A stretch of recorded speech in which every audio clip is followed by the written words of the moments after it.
Les bûches humides crépitaient dans la cheminée de l'imprimerie londonienne, et la fumée s'insinuait dans les espaces vides entre les lourdes lettres.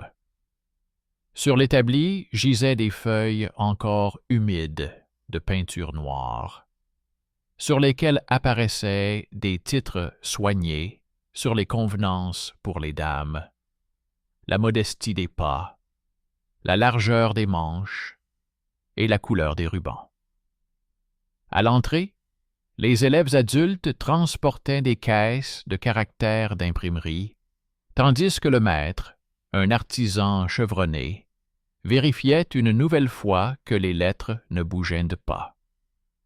Derrière la porte, la ville bourdonnait de marchés et de disputes, et un nouveau code de bienséance se répandait près des murs du temple. Il n'était pas vendu comme une loi, mais proposé avec insistance comme le bon chemin vers le salut. Et les textes respiraient imperceptiblement la politique du lit et des contrats de mariage. Ce matin-là, l'imprimeur remarqua, pour la première fois, que les mœurs étaient présentées comme une marchandise emportée par le vent royal. Le narrateur salue les spectateurs, remercie ceux qui écoutent depuis chez eux, depuis leurs ateliers ou sur la route, leur demande d'écrire dans les commentaires depuis quelle ville ou quel pays ils nous regardent, leur demande s'ils remarquent chez eux des feuilles similaires de contrôle moral, et leur souhaite une écoute attentive et agréable. À l'époque des Tudors, Londres vivait sous le signe des serments, des lois strictes et de l'encre d'imprimerie fraîche. Dans les églises, on prêchait sur la nature déchue, sur les marchés, on vendait des brochures sur le comportement. Dans les tavernes, on discutait des mariages et de la pureté du sang, et dans les palais, on signait des documents qui faisaient du lit une partie intégrante de la machine étatique. Le nom royal planait au-dessus des maisons comme une lourde enseigne. Le mythe disait que le monarque protégeait les mœurs, mais le document montrait une autre logique. Les procédures matrimoniales allaient de pair avec des brochures d'information où la modestie féminine et la vertu masculine étaient présentées comme un ordre politique. L'imprimeur voyait ce lien à travers les factures de papier, les files d'attente des clients, l'étrange coïncidence entre les titres des instructions privées et les proclamations officielles. Le nœud était simple et froid.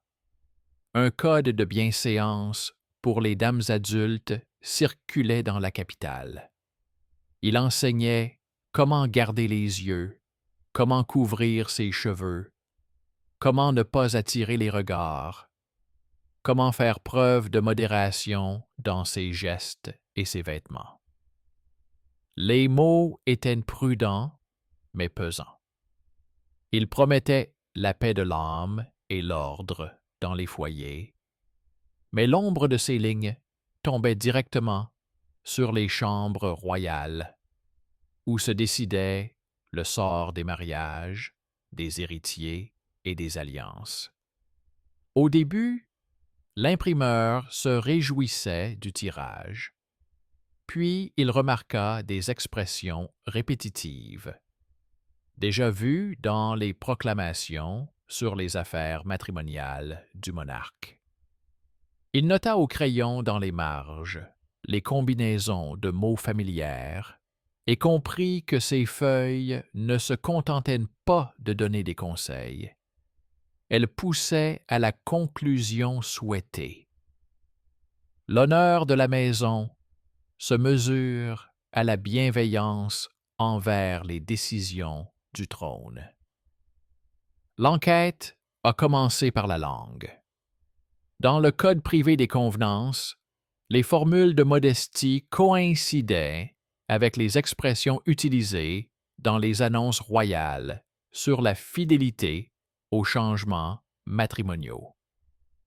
On y trouvait également des motifs sur les fausses tentations à la cour, sur la nécessité de se protéger des ragots, sur le devoir élevé de soumettre son corps à l'ordre de la communauté et à la volonté de l'ointe. Le typographe a mis côte à côte les feuilles du code et les nouvelles proclamations, et a remarqué les mêmes fins de phrases, les métaphores similaires, le même rythme des énumérations. Pour la rue, cela ressemblait à une adhésion des mœurs au pouvoir. Pour l'artisan, cela ressemblait à une mise en page réalisée d'une seule main. Il tira un peu plus sur le fil et découvrit les signatures d'intermédiaires liées aux chancelleries, où travaillaient les proches d'un administrateur sévère, dont l'influence reposait sur le papier et la peur. Par mesure de précaution, il recopia les formules clés de sa propre main et les cacha dans une boîte à caractères, car il comprenait que la langue équivaut à un ordre si elle est appuyée par un sceau. En parallèle, la ville vivait au rythme de la routine des corps. Les médecins consignaient des évanouissements dus au corset trop serré et la faiblesse après les fièvres hivernales. Les sages-femmes notaient les accouchements difficiles. Les cahiers des monastères consignaient les confessions des femmes adultes, qui craignaient de se retrouver sans statut si leur mariage était déclaré nul, et leur dot insignifiante. Dans les refuges pour adultes pauvres, hommes et femmes décrivaient les ulcères dus à une mauvaise alimentation, les rhumes, les déchéances morales comme une formule pour les rubans. Les répressions n'étaient pas toujours le fouet. Elles étaient plus souvent des serments, des excommunications, des repentirs publics, couchés sur le papier. Les exécutions suivaient leur cours, mais la vie était plus souvent brisée en dehors de l'échafaud, dans un mariage annulé, dans un titre retiré, dans une favorite chassée du palais, à qui il ne restait que des documents et des murs froids. L'imprimeur savait que la police était accessible aux plus pauvres, et que dans cette guerre, celui qui imprimait le plus souvent gagnait. Le tournant s'est produit lorsqu'il a vu dans un nouveau lot de papier une commande passée par un intermédiaire lié à l'ancien cercle du réformateur et administrateur, connu pour sa capacité à transformer la conscience d'autrui en instrument du trésor public. Le code de bienséance comportait une marque discrète dans les marges, qui permettait à l'imprimerie de reconnaître les commandes provenant de la cour, le format de la feuille, la largeur des marges, la manière d'exiger des bords réguliers pour que le titre ressemble à un cachet. À l'intérieur, on retrouvait les mêmes mots que dans la proclamation sur la légalité du prochain mariage du monarque. Il ne s'agissait pas simplement d'imprimer la vertu, il fallait l'imprimer de manière à ce qu'elle conduise à la reconnaissance de la vérité du trône sur le mariage et l'héritier. La rhétorique du corps se mêlait à celle du trône, et la feuille était distribuée dans les magasins en même temps que les nouvelles des changements au palais. Le typographe comprit qu'il n'avait pas affaire à une exhortation pieuse, mais à une campagne orchestrée visant à modifier la norme. La ville réagit avec véhémence. Une partie des prédicateurs exigeait que l'on interdise les livres licencieux, c'est-à-dire tout ce qui ne correspondait pas à la nouvelle morale. Une partie des libraires du marché surfait sur la vague en imprimant des exhortations secondaires, où le mot modestie côtoyait le mot fidélité au monarque. Les opposants soulignaient l'hypocrisie. Lorsque la maison royale changeait d'épouse et de vœux, le mot moralité se transformait en une nouvelle formule et se diffusait à grand tirage. Les partisans répondaient que la morale devait se soumettre à la volonté imposée par le pouvoir en place.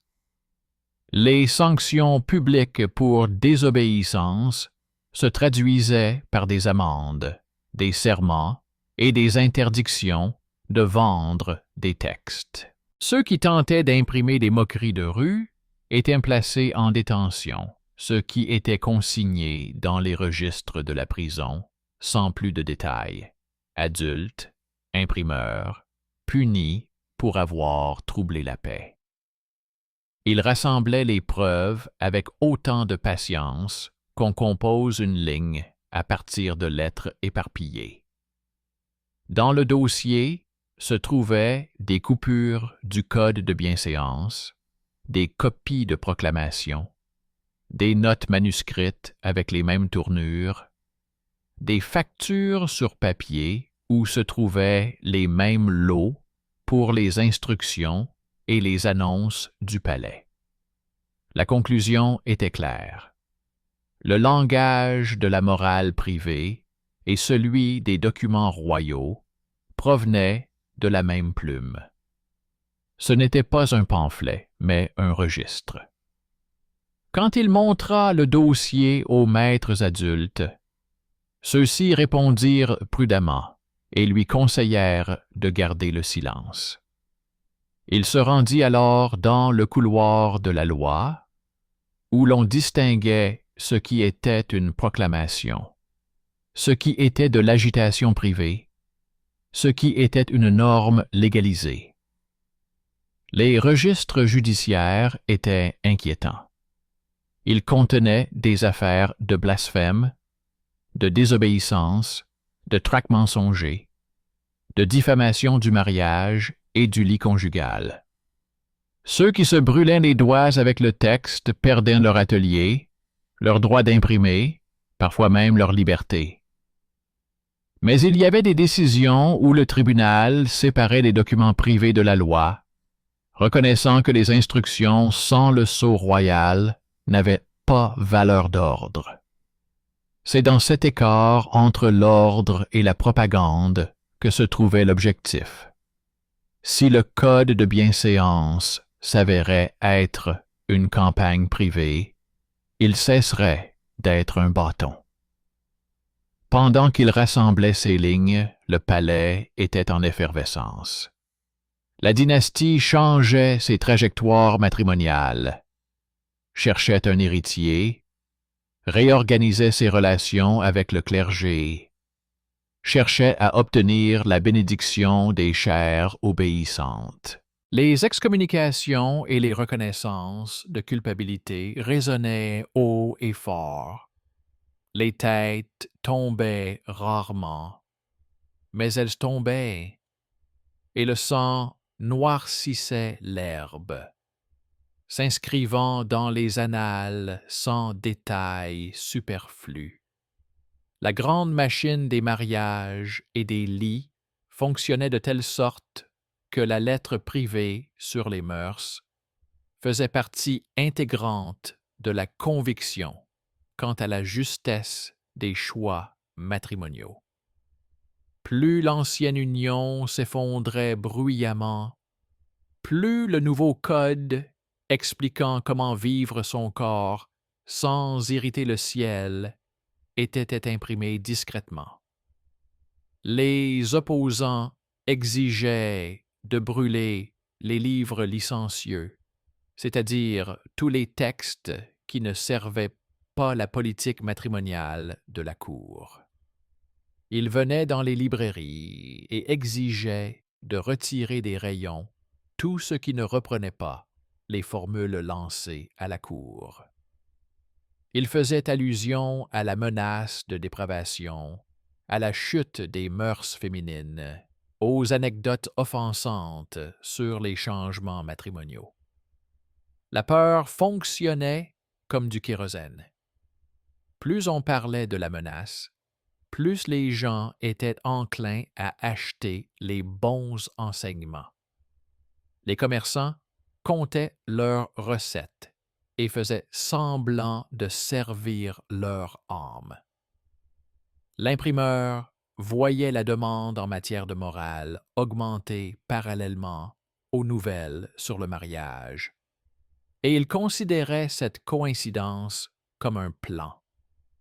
Les fonctionnaires lui ont fait comprendre qu'il devait se taire. Il a noté que l'abus de pouvoir était un fait social et qu'il punissait ceux qui posaient des questions. Il n'est pas devenu un héros. Il est resté un artisan aux doigts épais et aux articulations douloureuses. Mais il a continué à conserver son dossier et à attendre le moment où le tribunal aurait besoin de trancher. Ce moment est venu avec l'affaire où un marchand de brochures a tenté de rendre le code obligatoire pour tous les magasins. Les opposants ont contesté cette décision, affirmant que le papier sans sceau n'avait pas force de loi et ne créait aucune obligation. Le tribunal a comparé les copies, entendu les clercs et prononcé un verdict sec. Les instructions ne sont pas une proclamation. Le code a perdu son pouvoir coercitif. Il est resté une marchandise, mais a perdu le droit de frapper le portefeuille et la réputation. Les commerçants ont fait leur compte, les gardes ont reculé d'un demi-pas, et ce demi-pas est devenu un bol d'air frais pour les rues. Le mythe du roi moral continuait de planer comme une brume humide au-dessus du fleuve. Il n'avait pas été aboli, mais on avait cessé de le propager dans les journaux privés. Le document avait appris à distinguer la loi du slogan, les armoiries de la rhétorique, la politique matrimoniale de la campagne de presse. Le typographe est retourné à ses lettres. Il imprimait des textes édifiants sans le râle commandé et voyait comment le pouvoir du corps restait une partie du pouvoir du cabinet. Mais maintenant, il avait un mot plus fort que le fouet quand il était tenu par le tribunal. La distinction. Et dans cette distinction, la rue était protégée de la tempête de papier. La vie quotidienne ne s'est pas adoucie. Les médecins continuaient à voir des inflammations causées par des vêtements trop serrés et l'épuisement dû au jeûne. Les confesseurs continuaient à noter l'inquiétude des femmes adultes face aux rumeurs de mariage invalides. Les boutiques continuaient à vivre des fluctuations de la demande pour les tissus appropriés et les conseils appropriés. Mais la proportion de la peur avait changé. Une feuille sans signe d'autorité ne pouvait plus déclarer chaque dissident ennemi des bonnes mœurs. Ce n'est pas la liberté, c'est un minuscule interstice par lequel l'air pénètre dans la pièce. Le typographe tenait cette fente entre ses mains, comme on tient une règle, pour empêcher la ceinture d'un étranger de tirer la mesure. Le dénouement semblait ennuyeux. Le code était passé de mode comme une matraque. Il restait comme une marchandise. Le tribunal avait séparé la propagande privée de la loi. Et la chancellerie continuait à parler d'honneur et de loyauté dans ses propres documents. Mais c'est précisément cet ennui qui sauvait les portefeuilles et les vies. Le mot, dépourvu de contrainte, devenait simplement un mot. Dans ce silence, le typographe relisait ses notes et comprenait que le sens de son métier était de conserver la forme grâce à laquelle le mythe ne se déguisait pas en document. Lorsqu'une nouvelle rumeur de cour se répandait sur le marché, il vérifiait si une nouvelle lettre d'instruction ne suivait pas. Si ce n'était pas le cas, cela signifiait que le tribunal avait fait son travail. Le papier cessait d'être un fouet et devenait une doublure sous les vêtements, une fine couche protégeant le corps de l'humidité du pouvoir. Du haut des étagères des archives, on voit comment la politique matrimoniale et la morale imprimée ont longtemps joué le même jeu. Elles se nourrissaient l'une l'autre. L'imprimeur a juste déplacé la table de 2 doigts pour qu'il n'y ait pas de tuyau droit entre elles. C'est peu, mais ça suffit pour que la rue respire. Ainsi, l'histoire peut parler sans crier, en énumérant des faits secs. La commande a été passée, le langage correspondait. Le cercle d'influence était visible. Les opposants exigeaient le feu. Le tribunal a fait la distinction. Le code est tombé en disgrâce. Derrière, il ne reste que des têtes et des serments. Devant, il ne reste que du papier et des mesures. Cela suffit pour voir la frontière entre la foi et l'ordre. Le papier est lourd et bruyant. Il se pose sur la table et oblige à marcher sur les mêmes traces sans détour. Cette séquence sèche se répète, transformant la rumeur en ligne et la ligne en action. La mémoire de l'époque devient un métier de vérification, où l'empreinte se distingue du slogan. Les corps ne sont pas devenus plus heureux, mais ils sont mieux protégés par la frontière du mot et du jugement. La peur est passée du murmure à la procédure, et la procédure est devenue une routine. L'économie a cessé de se cacher derrière la prédication et est sortie dans les livres de recettes et de dépenses. La carte du pouvoir a appris à distinguer le brouhaha commercial d'une campagne contrôlée. Le métier de l'imprimerie s'est avéré plus fort que la belle menace lorsqu'il est soumis à la règle. La feuille n'appartient plus à une seule cour. Elle est numérotée par la loi. C'est là que réside l'honnêteté pratique. Non pas le réconfort, mais l'ordre. Non pas le miracle, mais la répétition du pas. Le papier est lourd et bruyant. Il se pose sur la table et oblige à marcher sur les mêmes lieux sans détour. Cette séquence aride se répète, transformant la rumeur en ligne et la ligne en action. La mémoire de l'époque devient un métier de vérification, où l'imprimé se distingue du slogan.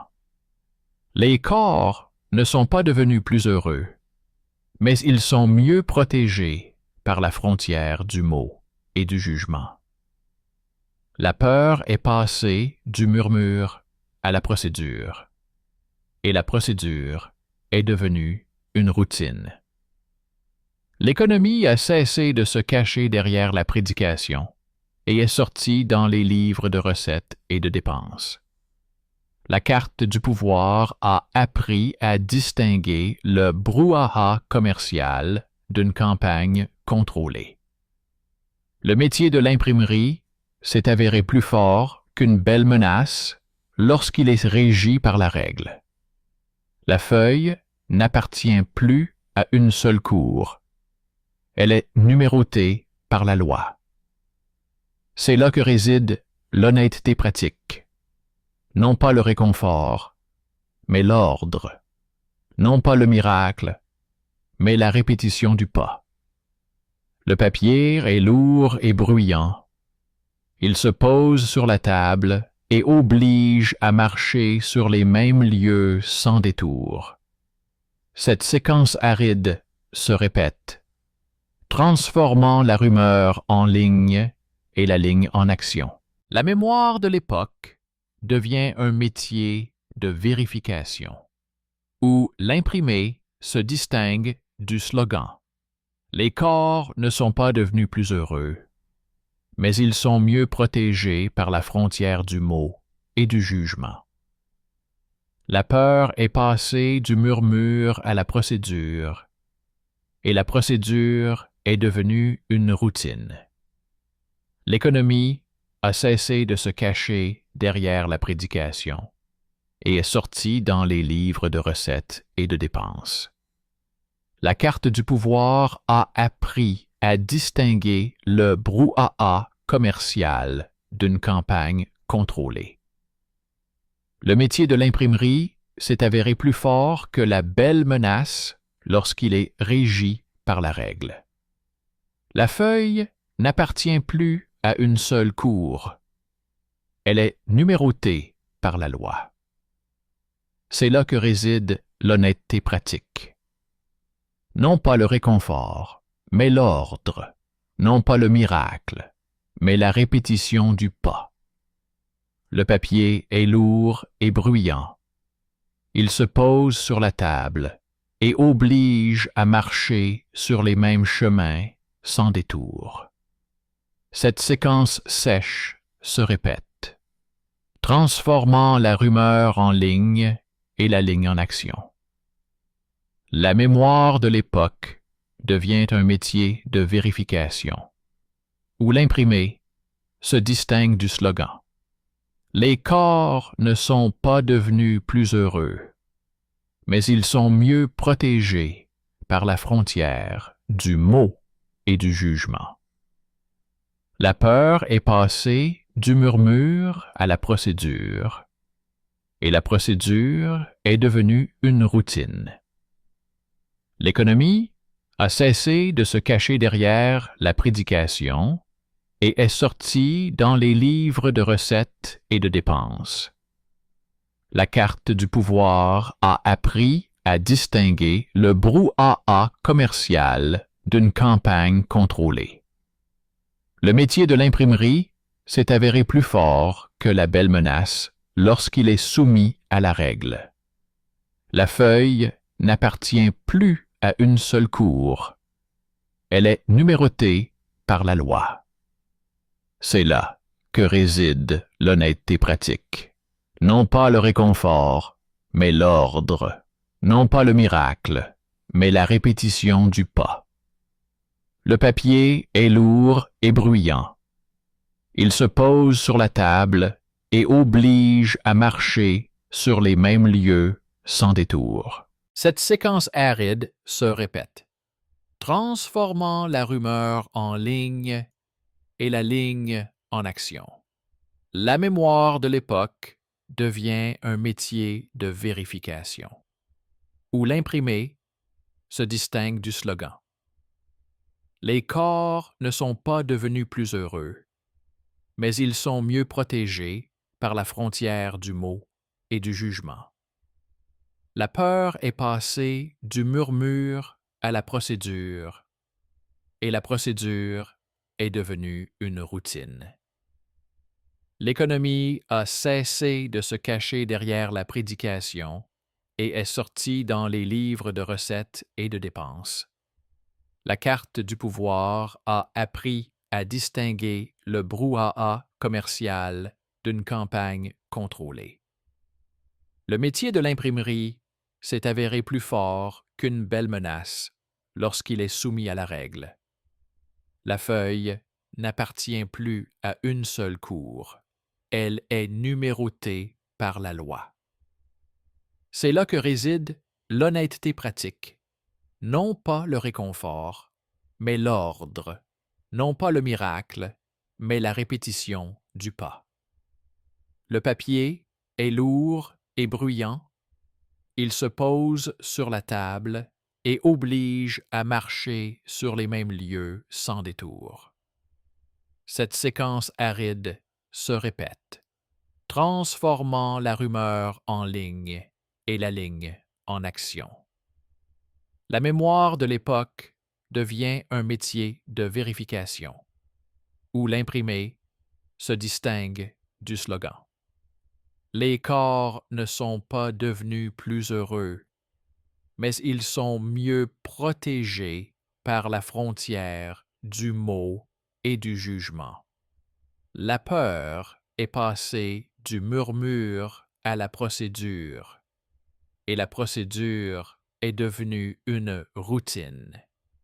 L'économie a cessé de se cacher derrière la prédication et est sortie dans les livres de recettes et de dépenses.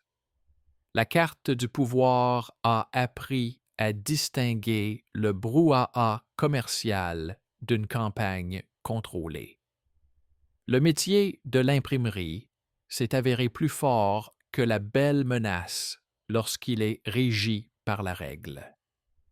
La feuille n'appartient plus à une seule cour.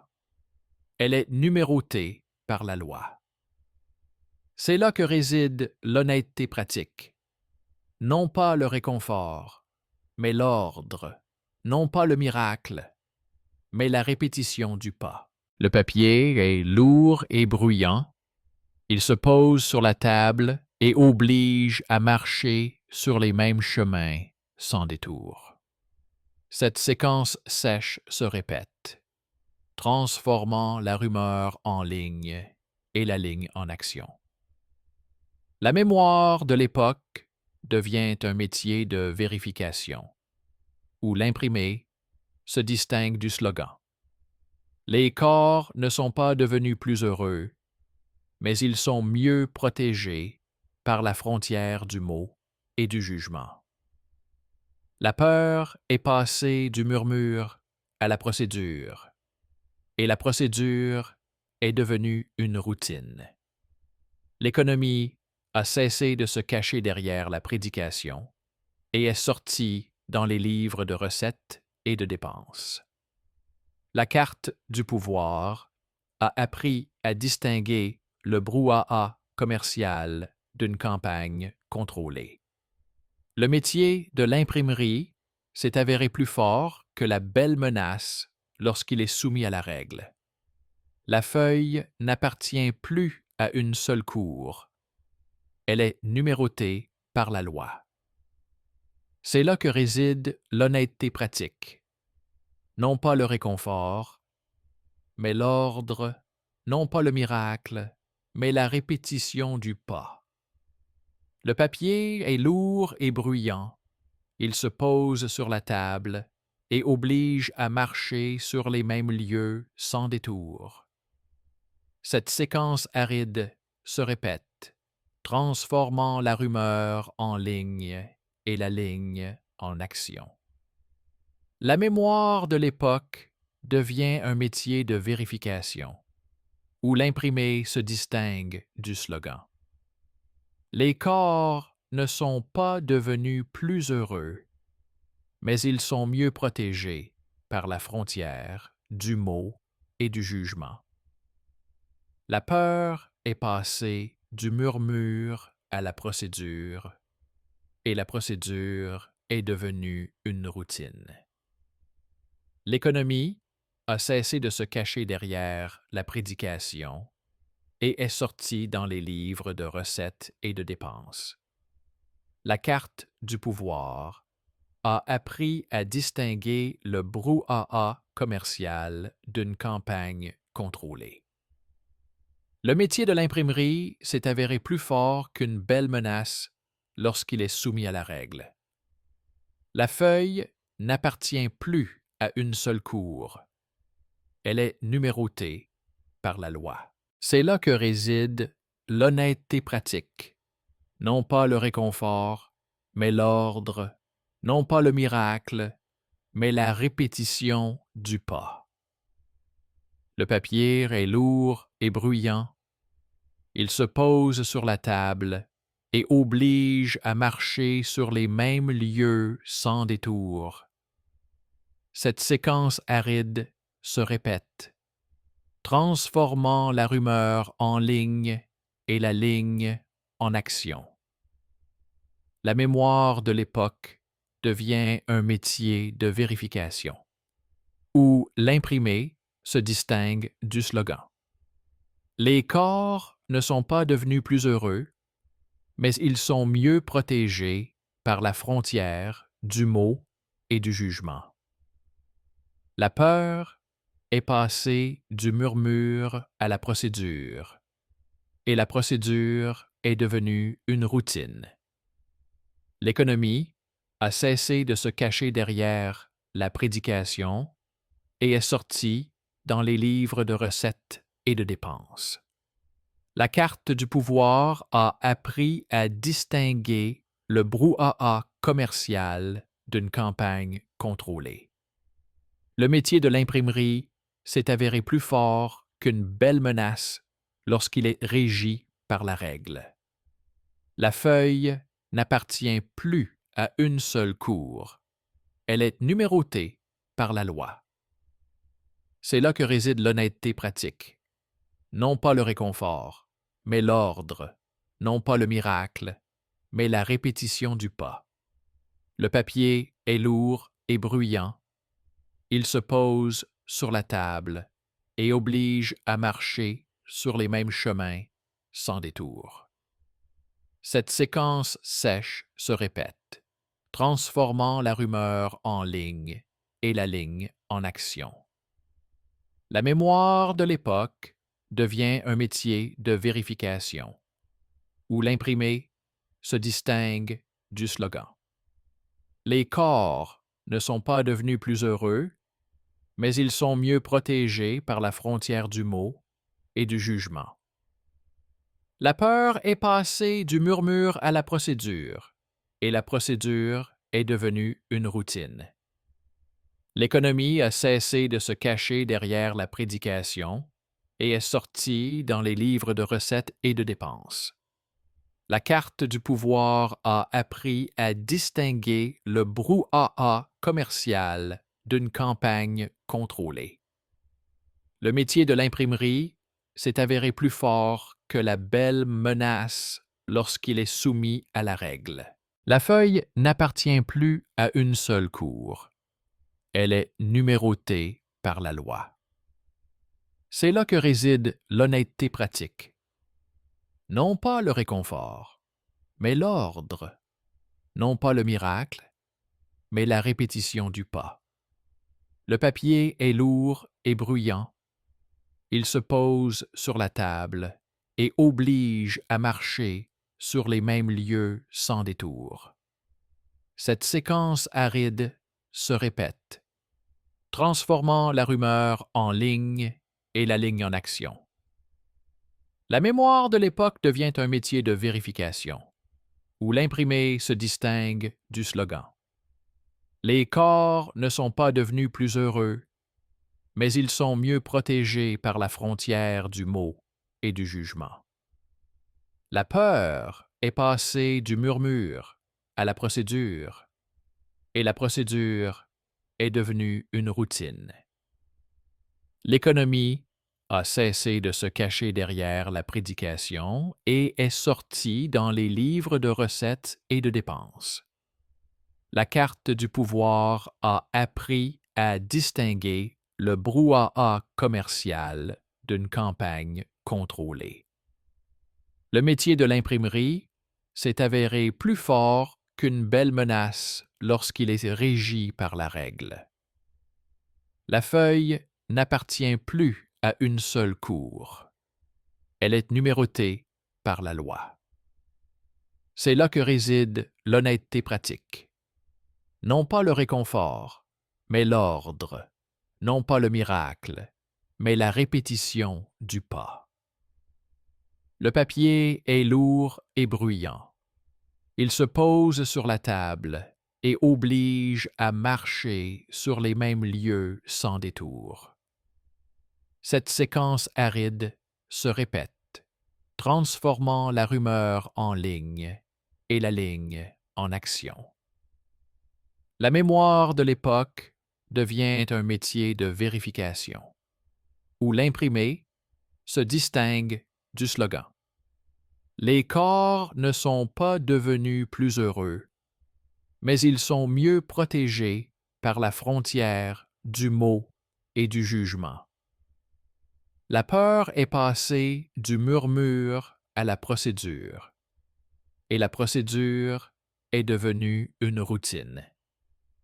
L'économie a cessé de se cacher derrière la prédication et est sortie dans les livres de recettes et de dépenses.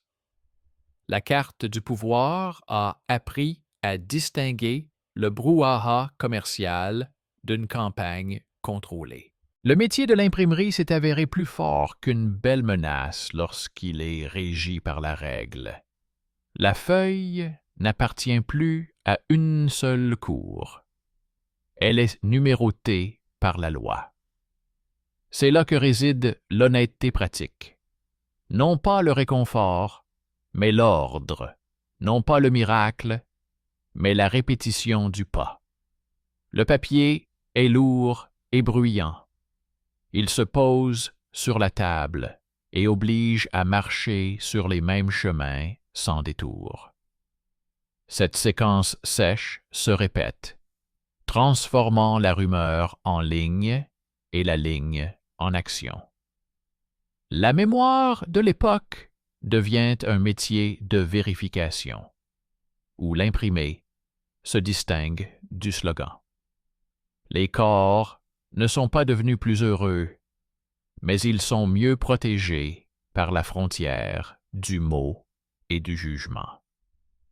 La peur est passée du murmure à la procédure, et la procédure est devenue une routine. L'économie a cessé de se cacher derrière la prédication et est sortie dans les livres de recettes et de dépenses. La carte du pouvoir a appris à distinguer le brouhaha commercial d'une campagne contrôlée. Le métier de l'imprimerie s'est avéré plus fort que la belle menace lorsqu'il est soumis à la règle. La feuille n'appartient plus à une seule cour. Elle est numérotée par la loi. C'est là que réside l'honnêteté pratique, non pas le réconfort, mais l'ordre, non pas le miracle, mais la répétition du pas. Le papier est lourd et bruyant. Il se pose sur la table et oblige à marcher sur les mêmes lieux sans détour. Cette séquence aride se répète, transformant la rumeur en ligne et la ligne en action. La mémoire de l'époque devient un métier de vérification, où l'imprimé se distingue du slogan. Les corps ne sont pas devenus plus heureux, mais ils sont mieux protégés par la frontière du mot et du jugement. La peur est passée du murmure à la procédure, et la procédure est devenue une routine. L'économie a cessé de se cacher derrière la prédication et est sortie dans les livres de recettes et de dépenses. La carte du pouvoir a appris à distinguer le brouhaha commercial d'une campagne contrôlée. Le métier de l'imprimerie s'est avéré plus fort qu'une belle menace lorsqu'il est régi par la règle. La feuille n'appartient plus à une seule cour. Elle est numérotée par la loi. C'est là que réside l'honnêteté pratique. Non pas le réconfort, mais l'ordre. Non pas le miracle, mais la répétition du pas. Le papier est lourd et bruyant. Il se pose sur la table et oblige à marcher sur les mêmes lieux sans détour. Cette séquence aride se répète, transformant la rumeur en ligne et la ligne en action. La mémoire de l'époque devient un métier de vérification, où l'imprimé se distingue du slogan. Les corps ne sont pas devenus plus heureux, mais ils sont mieux protégés par la frontière du mot et du jugement. La peur est passée du murmure à la procédure, et la procédure est devenue une routine. L'économie a cessé de se cacher derrière la prédication et est sortie dans les livres de recettes et de dépenses. La carte du pouvoir a appris à distinguer le brouhaha commercial d'une campagne contrôlée. Le métier de l'imprimerie s'est avéré plus fort que la belle menace lorsqu'il est régi par la règle. La feuille n'appartient plus à une seule cour. Elle est numérotée par la loi. C'est là que réside l'honnêteté pratique. Non pas le réconfort, mais l'ordre, non pas le miracle, mais la répétition du pas. Le papier est lourd et bruyant. Il se pose sur la table et oblige à marcher sur les mêmes chemins sans détour. Cette séquence sèche se répète, transformant la rumeur en ligne et la ligne en action. La mémoire de l'époque devient un métier de vérification, où l'imprimé se distingue du slogan. Les corps ne sont pas devenus plus heureux, mais ils sont mieux protégés par la frontière du mot et du jugement. La peur est passée du murmure à la procédure, et la procédure est devenue une routine.